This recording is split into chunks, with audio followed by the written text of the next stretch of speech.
ನಮಸ್ತೆ friends, good food land ಚಾನಲ್ಗೆ ನಿಮಗೆಲ್ಲರಿಗೂ ಆತ್ಮೀಯ ಸ್ವಾಗತ.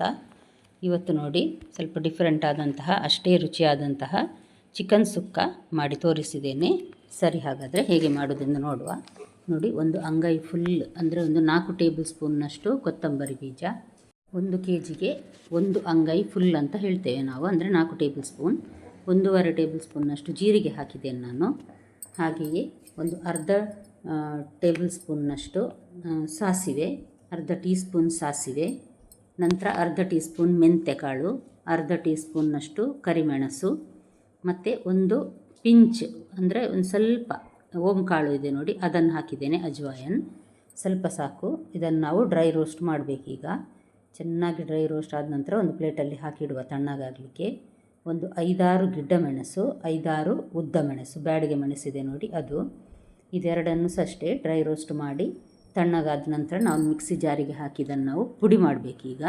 ಎಷ್ಟು ಸಾಧ್ಯ ಅಷ್ಟು ಪೌಡ್ರ್ ಮಾಡಿ, ಯಾಕಂದರೆ ಕೆಲವು ಸಲ ತುಂಬ ಪೌಡ್ರ್ ಆಗೋದಿಲ್ಲ, ಅದಕ್ಕೋಸ್ಕರ ನೋಡಿ. ಈಗ ಒಂದು ಸ್ವಲ್ಪ ಅರಸಿನ ಹಾಕಿದ್ದೇನೆ ನಾನು, ಇದನ್ನು ಸಹ ಹಾಕಿ ನೋಡಿ. ಇಷ್ಟು ಪುಡಿಯಾಗಿದೆ ಈಗ ನನ್ನ ಮಿಕ್ಸಿಯಲ್ಲಿ. ತುಂಬ ಪುಡಿಯಾದ್ರಂತೂ ತುಂಬ ಒಳ್ಳೆಯದು. ಇದು ಸಾಧಾರಣ ಪುಡಿಯಾಗಿದೆ. ಈಗ ಇದಕ್ಕೆ ಬೇರೆ ಏನೇನು ಹಾಕಲಿಕ್ಕುಂಟು ನೋಡುವ. ಒಂದು ನೋಡಿ, ದೊಡ್ಡ ಗಾತ್ರದ ಈರುಳ್ಳಿದು, ಒಂದು ಈರುಳ್ಳಿದು, ಇದನ್ನು ನಾನೀಗ 4 ಭಾಗ ಮಾಡಿ ಮಿಕ್ಸಿ ಜಾರಿಗೆ ಹಾಕ್ತಾ ಇದ್ದೇನೆ. ಅದೇ ರೀತಿ ಸಿಪ್ಪೆ ಸಮೇತ ಒಂದು 7-8 ಬೆಳ್ಳುಳ್ಳಿಯನ್ನು ನಾನು ಇದಕ್ಕೆ ಹಾಕ್ತೇನೆ ನೋಡಿ. ಸಿಪ್ಪೆ ತೆಗಿಲಿಲ್ಲ ನಾನು, ಕ್ಲೀನ್ ಇದೆ ಅದಕ್ಕೋಸ್ಕರ. ಅದೇ ರೀತಿ ಹಸಿ ಕೊತ್ತಂಬರಿ 2 ಟೇಬಲ್ ಸ್ಪೂನ್, ಇದನ್ನು ನಾನು ಹುರಿಲಿಲ್ಲ, ಹಸಿಯಾದ ಕೊತ್ತಂಬರಿ ಇದುವೇ ಎಕ್ಸ್ಟ್ರಾ ಟೇಸ್ಟ್ ಕೊಡೋದು ಇದಕ್ಕೆ. ಹಸಿ ಕೊತ್ತಂಬರಿ ಹಾಕಿ ಇದನ್ನೊಂದು ಸಲ ಈ ರೀತಿ ತರಿಯಾಗಿ ರುಬ್ಬುವ. ನಂತರ ಸ್ವಲ್ಪ ಒಂದು ಅರ್ಧ ಲೋಟದಷ್ಟು ನೀರು ಹಾಕಿ ಇದನ್ನು ನುಣ್ಣಗೆ ರುಬ್ಬಬೇಕು ನಾವು. ಅರ್ಧ ಲೋಟ ನೀರು ಸಾಕಾಗ್ತದೆ, ಯಾಕಂದರೆ ತುಂಬ ನೀರು ಸಾಗಬಾರ್ದು ಇದು, ಅದಕ್ಕೋಸ್ಕರ. ನೋಡಿ, ಚೆನ್ನಾಗಿ ಪೇಸ್ಟ್ ಆಗಿದೆ, ಕಲರ್ಸ್ ಅಷ್ಟೇ ಚೆನ್ನಾಗಿ ಬಂದಿದೆ. ನೀವಿನ್ನೂ ನನ್ನ ಚಾನಲ್ ಗುಡ್ ಫುಡ್ ಲ್ಯಾಂಡನ್ನು ಸಬ್ಸ್ಕ್ರೈಬ್ ಮಾಡಿಲ್ಲ ಅಂದರೆ ದಯವಿಟ್ಟು ಸಬ್ಸ್ಕ್ರೈಬ್ ಮಾಡಿ. ಹಾಗೂ ನಿಮಗೆ ಇಷ್ಟ ಆದರೆ ಈ ರೆಸಿಪಿ ಖಂಡಿತ ಲೈಕ್ ಬಟನನ್ನು ಪ್ರೆಸ್ ಮಾಡಿ, ಮತ್ತು ಫ್ಯಾಮಿಲಿ ಫ್ರೆಂಡ್ಸಿಗೆ ಶೇರ್ ಮಾಡೋದನ್ನು ಮರಿಬೇಡಿ. ಇದರಲ್ಲಿ 1 kgಯಷ್ಟು ನಾನು ಚಿಕನ್ ತೆಗೆದುಕೊಂಡಿದ್ದೇನೆ. ಇನ್ನೊಂದು ದೊಡ್ಡ ಈರುಳ್ಳಿಯನ್ನು ನೋಡಿ ಈ ರೀತಿ ಕಟ್ ಮಾಡಿ ಇಟ್ಟಿದ್ದೇನೆ ನಾನು. ಈಗ ಚಿಕನ್ ಮಾಡುವ ಪಾತ್ರೆಗೆ 1 ಟೇಬಲ್ ಸ್ಪೂನ್ನಷ್ಟು, ಸ್ವಲ್ಪ ಜಾಸ್ತಿ ಹಾಕಿದರೆ ಸಹ ಒಳ್ಳೆಯದೇ, ತುಪ್ಪ ಹಾಕಿದ್ದೇನೆ. ಈಗ ಗ್ರೈಂಡ್ ಮಾಡಿಟ್ಟ ಮಸಾಲೆ ಇದೆ ನೋಡಿ, ಅದನ್ನು ಹಾಕಿ ಒಂದು 6-7 ನಿಮಿಷ ಇದನ್ನು ಹುರಿಯುವ, ಮೆಲ್ಲ ಉರಿಯಲ್ಲಿಯೇ. ಸ್ವಲ್ಪ ಇದರ ಹಸಿ ಹೋಗಲಿ. ಈ ರೀತಿ ಮಾಡೋದರಿಂದಾಗಿ ಸುಕ್ಕ ತುಂಬ ನೀರಾಗಿ ಬರುವುದಿಲ್ಲ, ಒಳ್ಳೆ ಡ್ರೈ ಆಗಿ ಬರ್ತದೆ. ನಾವು ಡೈರೆಕ್ಟಾಗಿ ಚಿಕನಿಗೆ ಮಸಾಲೆ ಮಿಕ್ಸ್ ಮಾಡಿ ಹಾಕಿದರೆ ಸ್ವಲ್ಪ ನೀರು ಜಾಸ್ತಿ ಬಿಡ್ತದೆ, ಅದಕ್ಕೋಸ್ಕರ. ಈಗ ನೋಡಿ, ಈರುಳ್ಳಿಯನ್ನು ಸಹ ನಾನು ಇದಕ್ಕೆ ಹಾಕಿದ್ದೇನೆ. ಇದು ಸಹ ಅಷ್ಟೇ ಒಂದು ಸ್ವಲ್ಪ ಮಿಕ್ಸ್ ಆದರೆ ಸಾಕಿದ್ರಲ್ಲಿ. ಈಗ ನಾನು ಈ ಕೋಳಿಯನ್ನು ಹಾಕ್ತಾ ಇದ್ದೇನೆ. 1 kgಯಷ್ಟು ಕ್ಲೀನ್ ಮಾಡಿಟ್ಟ ಕೋಳಿ ಇದು ಟೆಂಡರ್ ಚಿಕನ್ ತಗೊಂಡದು ನಾನು ಇವತ್ತು, ಹಾಗಾಗಿ ಬೇಗ ಬೇಯ್ತದೆ ಇದು.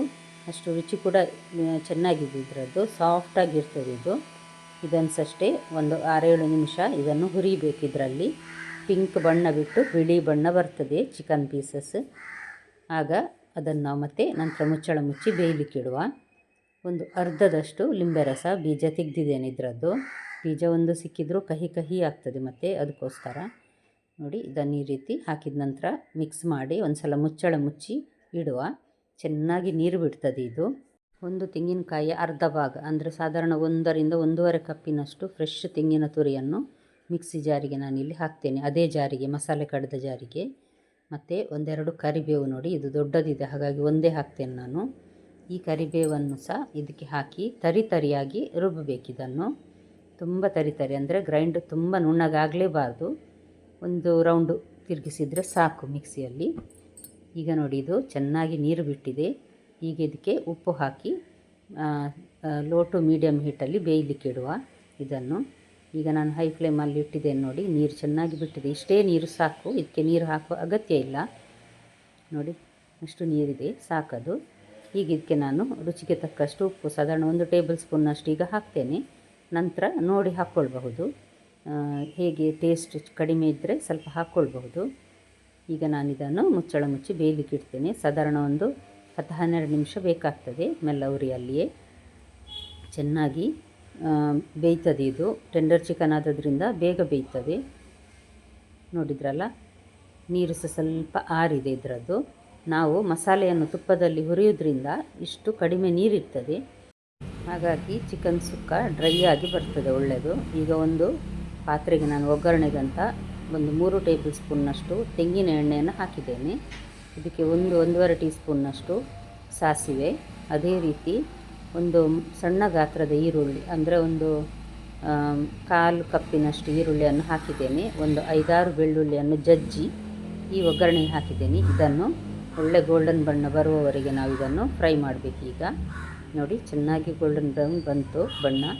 ಈಗ ನಾನು ಇದಕ್ಕೆ ಒಂದು 2-3 ಎಸಳಷ್ಟು ಕರಿಬೇವು ಹಾಕಿದ್ದೇನೆ. ಕರಿಬೇವು ಜಾಸ್ತಿ ಹಾಕಿದಷ್ಟು ಪರಿಮಳ ಮತ್ತು ರುಚಿ ಸಹ ಜಾಸ್ತಿಯೇ. ಈಗ ನೋಡಿ ನಾವು ಗ್ರೈಂಡ್ ಮಾಡಿದ ತೆಂಗಿನ ತುರಿ ಇದೆ ನೋಡಿ, ಅದನ್ನೀಗ ನಾನು ಇದಕ್ಕೆ ಹಾಕಿ ಹುರಿತೇನೆ. ತೆಂಗಿನಕಾಯಿ ತುರಿಯ ಹಸಿ ವಾಸನೆ ಹೋಗುವವರೆಗೆ ಹುರಿಬೇಕು ಇದನ್ನು. ಅಂದರೆ ಸಾಧಾರಣ ಒಂದು 3-4 ನಿಮಿಷ ಮೆಲ್ಲ ಉರಿಯಲ್ಲಿ ಹುರಿಬೇಕು. ಈಗ ನೋಡಿ ಹುರಿದಾಗಿದೆ. ಈಗ ಬೆಂದ ಚಿಕನಿಗೆ ಇದನ್ನು ನಾನೀಗ ಹಾಕ್ತಾ ಇದ್ದೇನೆ. ಇನ್ನು ಜಾಸ್ತಿ ಹೊತ್ತು ಬೇಯಿಸುವ ಅಗತ್ಯ ಇಲ್ಲ. ಚಿಕನ್ ಸಹ ಚೆನ್ನಾಗಿ ಬೆಂದಿದೆ. ಹಾಗಾಗಿ ಇದನ್ನೊಂದು ಸಲ ಮಿಕ್ಸ್ ಮಾಡಿ ಕೊತ್ತಂಬರಿ ಸೊಪ್ಪು ಹಾಕಿದರೆ ರುಚಿಯಾದ ಚಿಕನ್ ಸುಕ್ಕ ರೆಡಿ ಆಯಿತು. ಖಂಡಿತ ನಿಮ್ಮ ಮನೆಯಲ್ಲಿ ಒಂದು ಸಲ ಟ್ರೈ ಮಾಡಿ ನೋಡಿ ಫ್ರೆಂಡ್ಸ್. ಹೇಗೆ ಬಂತು ಅಂತ ಕಮೆಂಟಲ್ಲಿ ನನಗೆ ತಿಳಿಸಿ.